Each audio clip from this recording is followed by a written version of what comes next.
Hey, I'm going to draw on my Boy Scout skills here today and do a little bit of mapping out around the property. Now, if you're ever lost, this was something that I think the Boy Scouts taught me when I was a kid, was how to count your steps in order to determine the distance that you've traveled. And they often have like a little necklace with different balls on it. And as you walk so many steps, say 100 steps or whatever, you'll move one ball over. And then that's how you can keep track in the long run, so that if you're doing 2,000, 3,000, 4,000 steps somewhere trying to find your way in the woods, that you can keep track of basically where you are. We don't have the bracelet or anything here today, and we're not going that far. We've got but we do have this Nerf gun. Oh, that all hit Loco. Okay, we're going to map out a few acres here today and just go around our block of woods, because we have livestock coming later this spring, and I've got to figure out how much area I have here, land area, and by acreage, how I'm going to divide up that acreage into smaller plots, likely, quarter acre to half acre plots that the pigs are going to be on. And then based on how many pigs we're going to have, how long do I think they can feed on that spot before they get rotated? And then therefore, how much land am I going to be able to cover over, say 3-4 months of the summer with these pigs going through and tilling up all the soil for me. So I've got to get an accurate picture of my land. We're going to draw out a map to scale, and we're going to measure out the distance as we go. To start this though, we're going to measure off my steps. So I'll get you to shoot over here where it's clean snow, Leo. And if I start with one step of my snowshoe here, and I walk left and then right just at a normal gait, okay? What you measure is one leg. You don't measure each step. You measure your right leg, and that means you're counting half the amount of time. And then what we're going to do is measure, say, from the front of this snowshoe track to the front of the one where Leo's standing and has just walked over the print that I had made that I can no longer measure. Let's start that process again. Okay, take 2 on the track thing. I'm going to step here with my right foot, and then I'm just going to make a natural step. Okay, now I've got my 2 right feet here. Okay, this is take 3 on the measuring footprints. Yeah, also, when we weren't on camera, I totally fell and I was like laughing hard. Right foot, left foot, right foot. Okay, now we're going to come back and we're going to measure from the front of the snowshoe of this side to the front of that snowshoe. And it's a little over 3 feet. So I measured one other time and it came in right at 3 feet. I'll do one more just to be safe and see that I'm fairly accurate. Okay. And you got the thing there? I got it, I almost just fell again. Jeez, that's coming up almost 4 feet. Which one's the real one? Let me try again. Which one's the real one? Which one's the imposter? Which one's the alien clone thingy? Okay, let's see what we got here again. You still filming? Yep. Yeah, I'm almost getting to 4 feet. I would say about 3.5. From right there to there, though. Yeah. So that tells us each right foot that I step down, I'm going to be walking about 3.5 feet. Okay, and then we're going to count our right steps. So one step would be 1, 2, 3. Okay, and as I go along, that's going to get our distance. Now also for direction, I've just got a compass with me.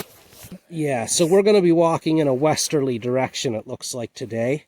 So we're going to mark that on our map as well. That way? No. Westerly. Westerly. You told me it's... That would be the W over So here. that way! Yes, that way there. 12, 13, 14. Okay, so we're about 14 steps in. I'm going to grab my sled. We're going to follow our fence line down here to the edge of the property this way. and then we're going to make a right turn. We'll take a different bearing on the compass, and we're going to walk the river down that direction, and eventually we're going to come around and map out this square of our area here, of our land. Yep. Okay, so here's our little map starting off with our driveway. We've walked 80 steps in a westerly direction to here. We're now about to turn and go north and follow the river along here. You can look down that way and you might be able to see the river, or we'll get a shot of it here in a minute. Okay, but we're going to start counting our steps now in this direction. As you can see, there is a fence over here. And my dad is walking. Well, this way, buddy. There's 13 steps in. Take a look down there. There's a nice view of the river. Pretty nice. You can barely see the river. It kind of looks like snow because of all the ice and snow that's covered it. Yeah. Fully. See where we've got a new livestock fence running here? Yep. Yeah, this is just a backstop in case the animals get out of their electric fence. So, We Dad, have this to prevent them from coming down near the bank and destroying the bank and getting in the river. but there is a little gap there. Yeah, I left that there just for now, for us to walk down and do work, Yeah. because I'm limbing all along the shore here and stuff. All right, Yeah. so let's keep on our walk, buddy. 13, look this way, Yep, bye. 28. So we were heading north along the river. Now we're going to be heading, about maybe east, but southeast, maybe 100, 110 degrees. Okay, I'm just trying to make this a little bit clearer for people. Here we came west, 80 steps. We now have come north this direction, another 70 steps, Right there. and that's along the river, coming this way.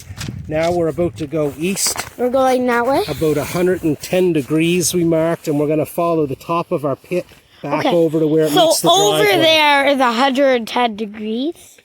Go in this direction, southeast 110 You know what degrees. I mean, like hotness and It's never 110 degrees in New Brunswick.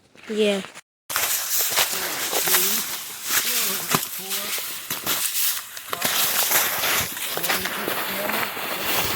No, fine. I just totally slid down like I'm on skates. Whoa, this is an adventure. Oh, I just. You gotta make it up the hill next. Oh no, the final boss. Oh, this is bad here. This is gonna be bad, guys. 4, Okay. 5. Oh. Oh, I just. Oh my God! I need. Come on. 7.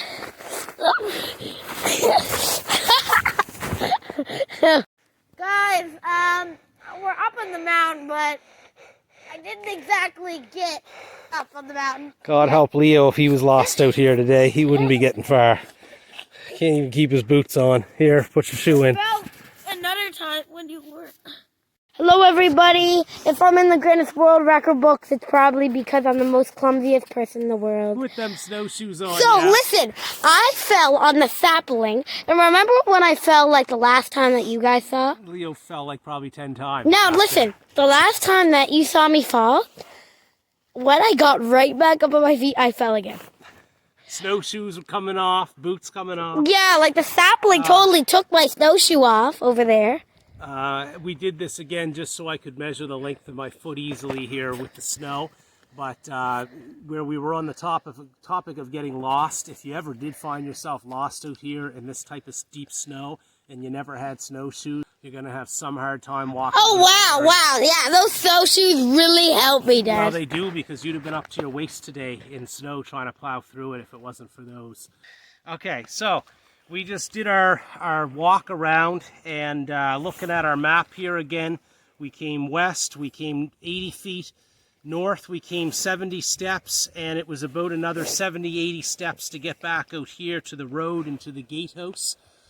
We did this block here, and behind the gatehouse is the woods that we just measured. Yeah, here we today. are at our gatehouse right now. So now if I want to look at the acreage of this, if my steps are about 3 feet long, 80 times 3 is 240. We've got about 240 along there. Initially we measured, I think, 3.5 feet. And so it might actually be another 40 feet added on to that. So it's somewhere between 240 and 280 feet. Yes. 70 feet times by 3 is 210. That's exactly an acre coming back this way. And another 80 or so out here, or another 240 feet. So what I figured out, if an acre is 210 by 210, we have basically a 1 acre block, a little bit more maybe in here. But when I allow for the distance I have to keep from the river, for any livestock, we're going to lose that extra bit of the acre. So I would say we have about an acre of space in here. And then because I've opened it up logging, if you want to just pass your camera over there, Leo, and see how thin the trees are in there, that's going to allow sunlight down onto the ground, which should allow for some green stuff to grow in there. Okay, so I've got to hope that we get a little bit of feed in there for the pigs, and maybe we could rotate the pigs through 2 different half-acre blocks in there and keep them maybe 4 days or so on each block. So we probably have about a week in here with our pigs before they go through and till everything up, and then we're going to go behind them and plant some stuff to try to improve the soil in there, the fertility. So we'll plant some nitrogen fixers in there, like clover and some other things as well, maybe some oats and whatever. And we're going to try to get this into sort of a pasture in here underneath the trees. So that should be it for today. We've combined a little bit of Boy Scout stuff when you're getting lost in the woods, how to find your direction, how to count your steps so that you know how much distance you traveled, and we applied that to trying to mark off some area here for our pigs this spring when we get our livestock going. All right, guys. See you in the Guinness World Record books of most Columbia's person in the world. Bye.